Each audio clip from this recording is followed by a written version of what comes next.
CTTB. Music Podcast.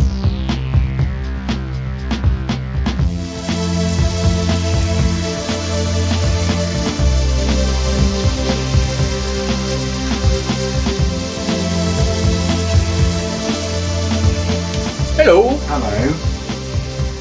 Back again. That's great, this. For the listener, just very briefly, I'm being double mic'd and you've put a red bulb on. Oh, yeah. I love the red bulb. It's Giggity. giggity. Do you know, I don't know where our social is these days, but I've got a couple of lovely pictures, so I'm going to post them after the podcast. Okay. There you go. It's a promise to you, listener. Podcast 4. 2024. As we enter April. So, fourth podcast. Nice. Get in. It's a good rate. It's a good rate of success, this. It's almost like the old days, yeah. Yeah. So 5 albums, Kacey, Musgraves of Deeper Well, Judas Priest, Invincible Shield, Yard Act, Where's My Utopia, The Dandy Warhols, Rockmaker, and Masterpiece, How to Make a Masterpiece. See what he did there? I see what he did there. Yeah. It didn't get to me before. So, let's start off by with the 5th album, or 6th album if you count A Very Kacey Christmas, or I suppose 9th album if you count the 3 she made before. Yada. We did the Same trailer, yeah. We have reviewed all the previous 5 major label releases by Miss Musgraves. And it seems to be acoustic time on Planet Kacey, Pete. It is. It's a deeper, it's a more mature, and it's a definitely warmer sounding Kacey on this album. All the experimental pop stuff, the sonic stuff, the stuff that's peppered the last couple of albums, that's all just been put to one side. This is very much folk pop territory. I think this is very much, I don't want to say what Taylor Swift did, but you know what I mean. It's very much in that space. Although bizarrely she didn't do what, in some ways, because of the way the last couple of albums went, you were almost expecting the next step to be the total pop album. Yes, in the way that Miss Swift did. Yeah. It's like this is the way it was going. Forget the National. I'm now going to work with Stuart Price. That sort of direction. If you're still with me, kids, well done. No more the experimental pop, but no more also. Although some tales of love on here, or love tentatively reacquainted.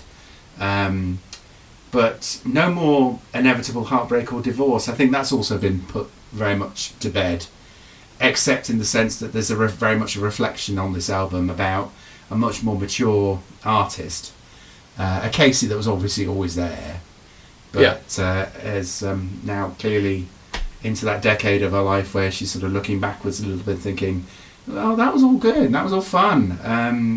How do I move forward?"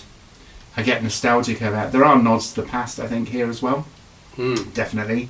Tales of getting higher, never too far away, but at the same time, it's sort of with that added wink and a nod of someone that's sort of grown past that and is now sort of looking forward, tentatively, positively. I describe this album occasionally I write these notes ahead of these podcasts and I write something that sounds absolutely absurd when I say it out loud, but I've written it down here. It's like a warm folk blanket. Oh, I like it. Perfect for a late summer eve or a winter afternoon. Which I think what I'm trying to say is it's an album for the seasons.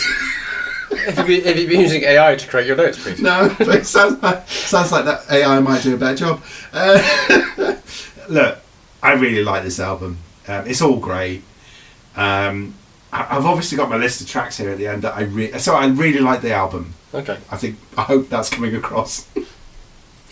But there are some tracks that I really liked, and I'd have to say they are Deeper Well. Yeah. Too Good to Be True. Okay, interesting. Okay. I'll come back to that one. All right. Okay. I'll leave you to deal with that one. The Architect. Yeah. Which is her back with Shane McNally, who obviously co-wrote most of the first 2 albums. Yeah. With her. And I have to say, if I'm being hypercritical, because I like to be occasionally, the album sort of tails off towards the end, but I did like Lonely Millionaire.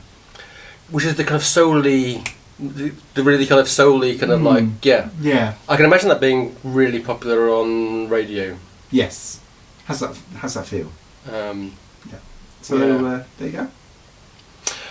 No complaints over here. I think this album opens brilliantly. I agree.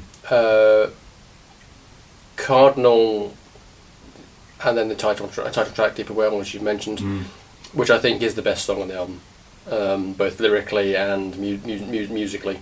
Particularly, I like it does talk about her relationship and the splitting up of, breaking up of a divorce. Yeah, the breaking up of a divorce. Yeah, it's there. But I didn't say it was thing. completely forgotten. Yeah, it is there. But I also liked it also kind of reassessing life generally, and including giving up other things, including like the Mary Jane. He would have thought it. She's now in the or don't camp when it comes to rolling up a joint when following your arrow. Yeah. Very good. And Cardinal, which precedes it, is also brilliant. It sets the scene for the album. It's very kind of late 60s, early 70s, Laurel Canyon, kind of flowers in your hair, kind of folk, kind of singer-songwritery stuff.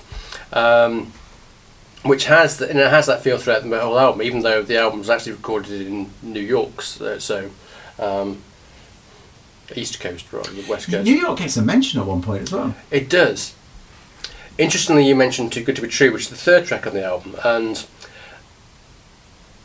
on the first couple of listens, my first note writing this down was, oh hello, sorry, live music, was perhaps that this was the worst track on the album. No. And I thought the title was a misnomer. Because I felt it was a bit too... The first few listens I thought it was a bit too twee and cheesy, particularly the chorus bit. I've kind of mellowed a bit on this now, and realised that my initial kind of response to it might be due to two things. One, the fact that I genuinely think that the opening two tracks are the best two tracks on the album. Yeah. So it follows what I think are the two best tracks. And also because it interpolates the Anna Alex song Breathe 2 AM from her debut album Wreck of the Day, which is a song that I think is absolutely brilliant. So every time this song comes on, I keep wanting to sing the Anna Alex song rather than the Kacey Musgraves song. Yeah. So that's probably what the issue has been for me. Other than that, I agree with you. I think it's a. And I agree with you in say if I was going to criticise the album, I'd say it's a bit easy listening. Yeah, I see. But then I'd say, is that necessarily? Yeah. But then I'd also say, is that necessarily a bad thing? No. I don't think it is. In this. And as you said, I like the fact that we've changed direction again. So so the natural progression from the way she was going was almost to do 1989. Yes, a pure pop music. Whereas actually she's kind of gone back more to a kind of stripped down, kind of rootsy type thing, which I like. I agree with the things you mentioned, the tracks you mentioned, Let Me Know the Architect, good. I also liked Giver and Taker, and I really liked the kind of the chorus of that, which was like, because I would give you everything that you wanted, but I'd never ask for any of it back. And if I could take as much as I needed, I would take everything that you had. Which I think is... Yes. I think the kind of lulling you into the kind of like, this is nothing. No, I'd take it all. Yeah. I quite like. I like that. I would say for me, it's an album that I like, but I'm not sure that I love yet. At least yet. Not yet. Which is very un-Kacey for me. It is very because you're normally immediately hooked on these. I think it's a grower. And before we round off this particular review, we were talking about AI. I have to say though, on Spotify, other brands are available. I find this a bit strange. The pictures. I think the pictures were taken by her sister. I think. Yeah, but the movement. Oh yes. Yeah. Oh. Yeah. Actually, apparently with the album, I mean, I've bought the vinyl, but I don't think I got the smelly version, because I think the packaging I think was meant to. She worked with some company to create a deeper well smell. Oh, I see. So for the I'm sorry, it's for rude. the purposes of the tape, Detective Sergeant Peter is showing Detective Sergeant Scott the picture on Spotify of the slightly moving image of the album with the flower sort of moving in the breeze slightly. Yes. Which is a little bit weird. But there you go, AI. Wonderful Indeed. stuff. So, where'd you go after? Where'd you go after that? Well, clearly you go for the 19th studio album by one of the pioneers of heavy metal, Judas Priest, Invincible Shield. Oh, is that where we're going? Yeah. Wonderful stuff. First time we've reviewed them on the podcast. Is it? Wow. Although we have interviewed. No, we haven't. We have reviewed. Oh, yes. That too. Some of their metal cohorts, so Black Sabbath, Iron Maiden, Scorpions, Kiss in the past. This album comes literally 50 years after they released their debut album, Rock'n'Roller. And all the surviving members, I think there are 2, 3 surviving members, are well into their 70s now. Can't believe it's 50. My God. I know, it's amazing. And like I say, opener Panic Attack kicks off with a riff which reappears mid-song before the guitar solo, so it reminds me of Tom Sawyer by Rush. That's a kind of another rock aside. But it's a fine example of the type of thing the Priest have been putting out for years. Proper fast-moving heavy metal with dual guitars blasting, and Halford doing what he does best. Rob Halford, it has to be said, is probably one of the most distinctive voices in music, and his falsetto and screaming pretty much set the bar for all metal rock singers that have followed. And particularly, we've done quite a lot of growling, screaming, we have metal in the podcast. So, and it's kind of immediately classic metal in its most metal, so to speak. This pace continues for the next couple of tracks. So you got Serpent the King and the title track are also kind of like very much pedal to the floor, kind of like slows a bit then with the next couple of tracks, Devil in Disguise and its partner, kind of Gates of Hell, which is actually one of my favourite tracks on the album. But for me, I think it's actually kind of bizarrely when the album hits its midpoint, where it really kind of kicks in and you think, this is good. Yeah. So it really shines for me from the kind of midpoint of the classic rock ballad, Crown of Horns, which is then followed by fast-paced and catchy as God Is My Witness and Trial by Fire. This is followed by three more tracks, if you're not having the deluxe album version, and ending with Giants in the Sky, which is another personal favourite of mine of the record. If you are listening to the extended version, you then get Fight for Life, Vicious Circle and Lodger, which again all stand up really well to what's gone before. For me, if I'm going back to my youth, a long time ago, in my teens, Judas Priest would have been in my top 10 bands, even top 5 for most of my teens, and I own most of their first 10 albums up until including 1986's Turbo, although I've not owned any since. And they're rightly considered to be one of the kind of genre-defining metal bands. Have kind of set the kind of template for how metal has progressed over the years. And it pleases me to say that 50 years on from their first album, that this album doesn't let their legacy down for me. It's a really good rock metal album by any standard of the era. And I enjoyed it. I genuinely enjoyed it. For me, the metal gods live on, Pete. It's fun. It is fun. It is, and it has every element of a classic metal album. I mean, all of them. They're all here. And do you know, everything I'm about to say might sound like I'm having some sort of dig, but all the cliches are here, and I'm not having a dig at all. It's absolutely delicious that you've got the high floral guitar solos. You know the ones. Yeah. You've got the repetitive drumming riffs that are very intense. You've got the lyrics, obviously. What more could you want? What I particularly enjoyed from the album, you've said the opening is very fast and very strong. It opens strong. There's with Panic Attack. I mean, it's very much an 80s metaler. It even has a synth intro, which could come from 40 years ago. It does have a synth, but actually that synth that also harks back to the synth that's in 1986's album Turbo. It's that same kind of sound. It feels referential. It clearly is, and that's followed by the Serpent and the King with the dueling guitars. Whenever we do metal on this show, on this podcast, I always love the dueling guitars. After that, as you say, it does settle into a more familiar groove. And again, you got Giants in the Sky in there, which again feels a little bit more cliched, but I think it sort of settles into a pace. You mentioned Gates of Hell, which I liked.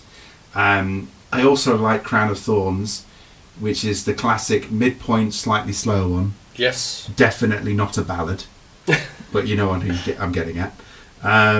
Which and then you've also got As God Is My Witness, which leads very nicely into Trial of Fire. Yes, there was a lovely sort of link at the end of that, which just went straight into the next track, which was brilliant. And then right towards the end, you got Sons of Thunder as well, which I really enjoyed. It's not bad for a bunch of 70-year-olds. I mean, these are old guys doing metal, but doing it right and doing it well. What more do you want? Indeed. Moving on to some younger guys. And is there a girl in the band as well? I think there might be a girl. There's a girl in the band as well, isn't there, Yard at? Or not? Come on in. No. Oh no, they just have a girl singing. Research has let me down. They do have a female vocalist on this album. Kacey J. Pearson, sorry, we'll get to you. We'll get to you. Sorry. So Yard at, Where's My Utopia, second album. We reviewed their first album on podcast. I think it was podcast 120. It was 122, yeah. And we both liked the first album. We did. I think I rated it very highly. Do we like the second album, Pete? I think I rate it very highly. This is very much Yard Act 2. I mean, if you love the first album, there's a good chance you really love this. I would agree. It is an absolute builder. I love the first because it was so stripped down and so raw, and they've done the trick here of adding the richer production, which makes it sound deeper and makes it sound more accessible. But actually, they've lost nothing of the rawness as well, which is brilliant. This album comes with more samples. It comes with additional colour in terms of the production.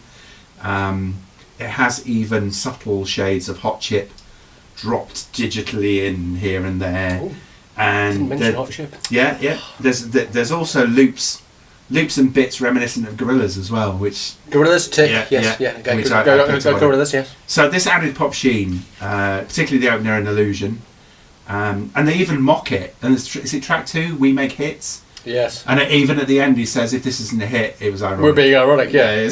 One of the best lines of the podcast. Exactly.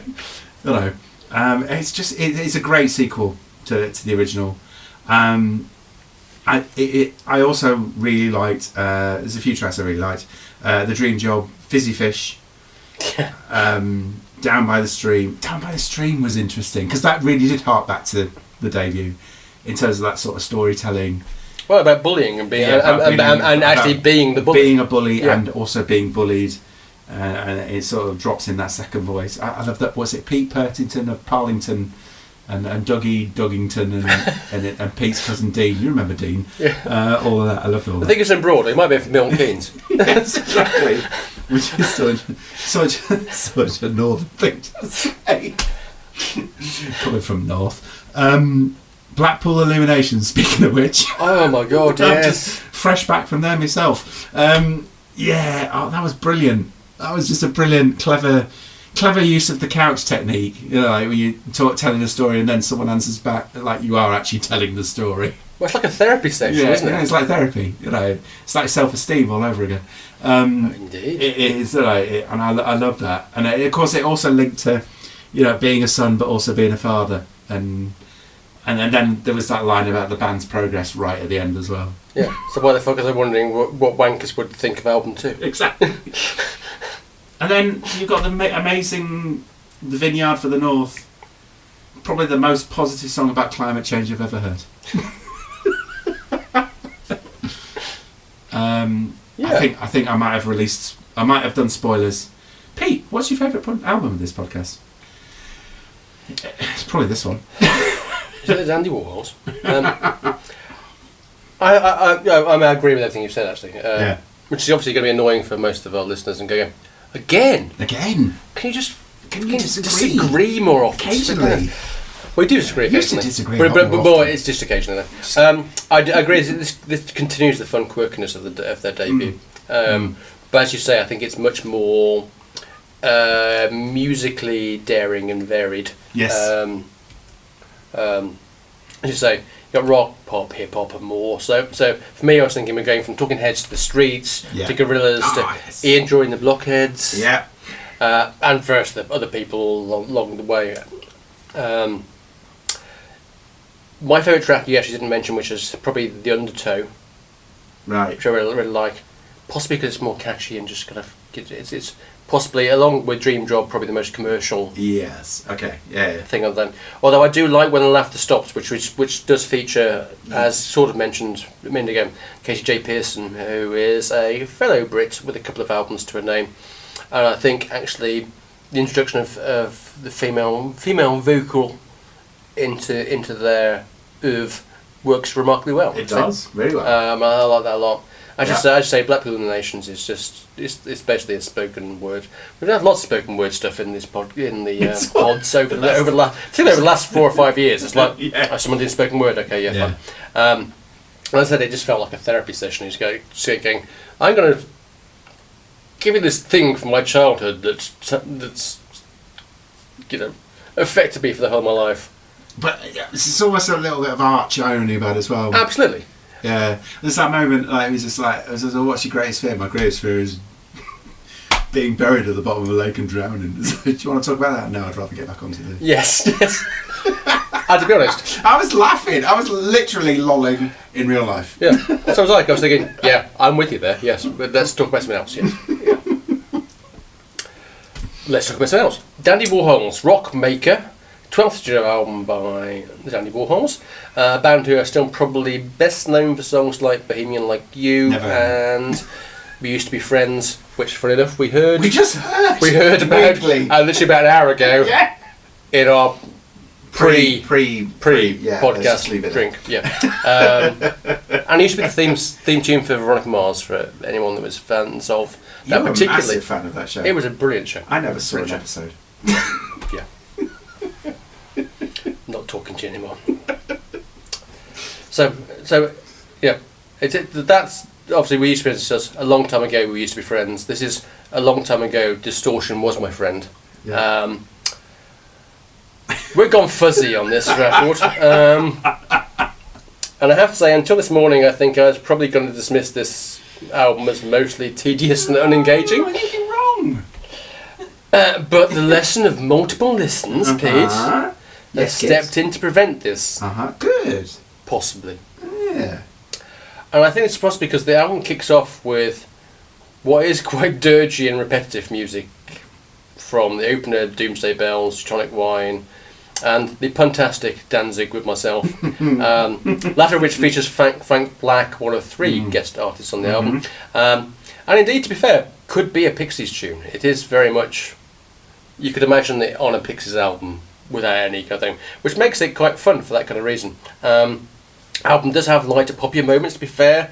Summer of Hate, for example. But then again, there's also kind of like really kind of subpar Ramones rubbish like Love Thyself.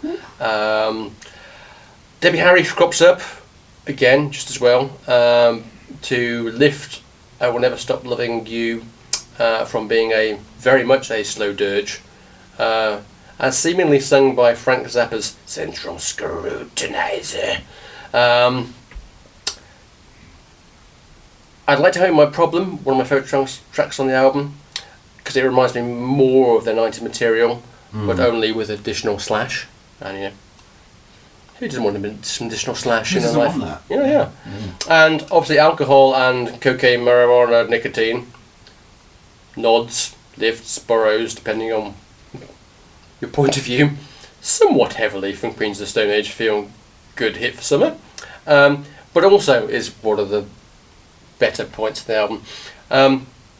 So I started off really not liking this album, warm to it a bit, but I still think it's the bad bits outweigh the good bits, to be honest. Okay. But bizarrely, the dirgy bits at the start are now my favourite bits. Oh, right. So I don't mind the dirty bits at all. Yeah, so they're now my favourite bits. The first three tracks are arguably my favourite tracks, So- apart from, Alcohol. Yeah. I actually quite like this overall. I know where you're coming from in terms of it's a derivative of this and everything else. But actually, I found from the mostly instrumental dirgy opening, I mean, it's a heavier Dandies than perhaps one might remember from back in the day. Yes. And there's very much throughout the album lyrically a morbid fascination with either self-destruction or the end of the world. Yeah, it's not an uplifting album lyrically. It's not, no, but it's done with humour. Yes.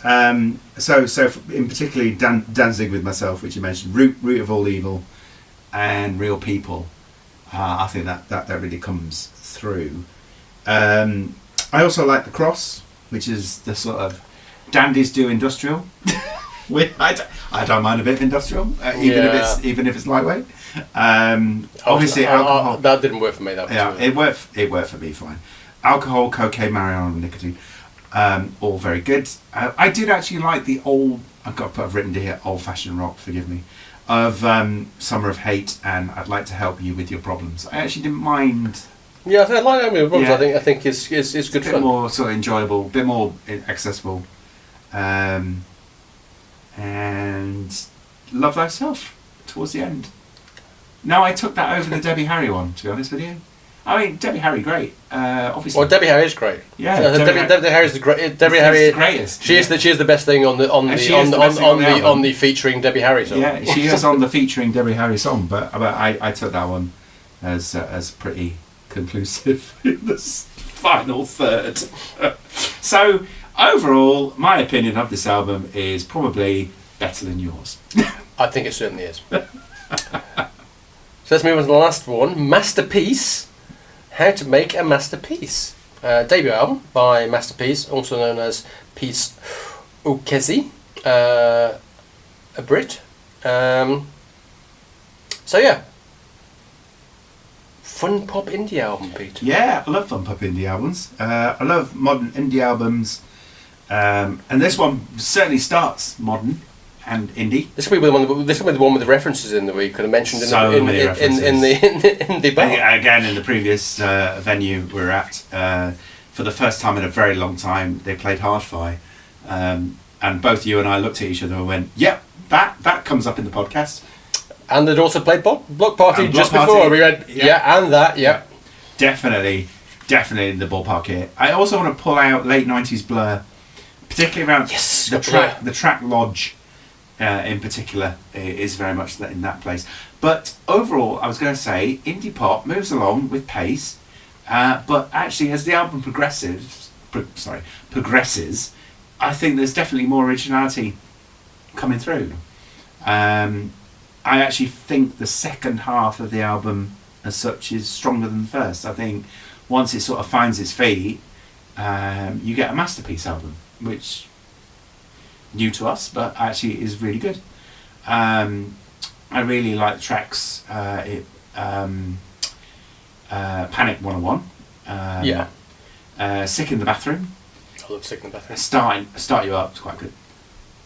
And even Shanga-Langa Badang has its moments. Also, I did mention Hot Chip earlier, right? You did. A bit less subtle here in terms of the shades of Hot Chip. But I Might Be Fake and Heaven very much in the Hot Chip ballpark as well. Yeah, or that could be the Block Party ballpark. Both, I suppose. Yeah, no, I agree, yeah. But that's not to say that this is purely derivative of something else. This is actually a really good album. I like it. Yeah, and it's I think it's definitely interesting from a obviously good newish artist to do this. Definitely. On the influence thing, I also threw in LCD Sound System, and also slightly more left field. And I think this is more for the vibe and the Attitude, Charlie XCX. Ooh. Um, I see what you did there. yeah. Yeah. So it's as you say, it starts very much in a kind of certainly on the kind of more in the kind of block party kind of area with Lost Narcos, Lodge, Panic 101. Although what's interesting in Panic 101, also interesting about the album itself, is he's worked with writer producer Julien Bonetta, who's most famous for his work with One Direction and all the members of One Direction since they've gone solo. Wow. So it's helped co-write and produce this album. And I think Panic 101 for me is the most, and I mean this in a good way, not a bad way, the most 1D sounding thing. In fact, that it's very polished, very you can imagine it be on the radio and kind of go, yeah, I can imagine this being a big pop tune, pop-tastic. A bit like Start You Up as well, as I said, which is very popular, with an absolutely great bass line. And in fact, bass lines in this album are really, really good. Yes. So thumbs up to whoever's playing bass on this record, because there's some really, really good bass lines on it. I like Lou's song as well. Yes. I like the lyrics. I like the comedy of Lou's song. The kind of thing about basically you're out with your girlfriend and some other woman's trying to hit on you. And obviously it's very much a British thing as well, because it's obviously about the whole idea of going into the loo for a shag kind of thing. Toilet for anyone listening. Toilets for anyone listening outside the UK. Yes, not that'll happen. But I love that. I'm giving or the bathroom. Yes, or the bathroom, or the restroom, wherever you're listening. Giving off single vibes and I'm surprised on Singing in the Bathroom you didn't mention the clear DM reference, which is reach out, touch me. Oh yes. Followed by I'll keep on loving you, which is clearly Killer's Mr. Brightside. Indeed. Literally straight after it, you're thinking, ticking lots of boxes on this one. Hadn't spotted those boxes. Yes. But yeah, it's an album that's half an hour long, which, as regular listeners will know, we love it. Always pleases. Yeah, good fun. And certainly I think Masterpiece is someone to watch. Yeah. Wow, we're done. So your favourite album, we know. Oh no, I've already revealed it. Yeah. Shit. I didn't mean to. Which is good, because I'm not sure. It's Yard Act though. I'm not sure. Oh. So we're into April. So April is the moment when I start to see the albums come through. And there's definitely one or two contenders here for the year. And don't worry, Kacey's definitely there. But for me, it's Yard Act. This is one of the weird ones when, on pure enjoyment factor, at this moment in time, I would say Judas Priest, bizarrely. But I know come the end of the year, it'll be Yard Act. Yeah. Of those albums. Yeah. But as you said, Kacey will definitely be thereabouts anyway. And again, for the purposes of the tape, you are wearing a Kacey Musgraves t-shirt. I am. Yeah. But yeah, so for the sake of this podcast, I'm going to go Judas Priest, because I'm genuinely impressed that I'm always impressed with the band that any band that's been going for 50 years. They can churn out an album that's actually quite good. That's actually quite good, frankly. Yeah. It's not throwaway. Yeah. No. So for that alone, I'm going to go Judas Priest for this particular podcast. Excellent. I'm sticking with Yard Act. And we will see you again. Love you, Kacey. See you hopefully again in a month's time. See you next time. Bye. The CTTB Music Podcast is a Vineland production.